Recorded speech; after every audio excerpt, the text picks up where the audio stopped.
असली प्रेम तभी परखा जाता है जब क्रोध में भी आप एक दूसरे का सम्मान करना नहीं भूलते, तभी मानना कि वो सच्चा प्रेम है।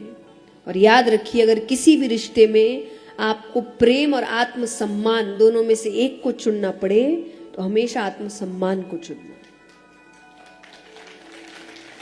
क्योंकि अगर प्रेम होगा तो सम्मान में कभी ठेस पहुंचेगी ही नहीं। प्रेम इधर उधर हो सकता है, कुछ दिन होंगे जब बहुत प्रेम होगा, कुछ दिन होगा जब एक दूसरे को देख के लगेगा, बाद में बात नहीं करते, अभी अपने अपने दिन हैं, लेकिन सम्मान नहीं खत्म होता। सम्मान सबसे बड़ा प्रतीक है प्रेम का।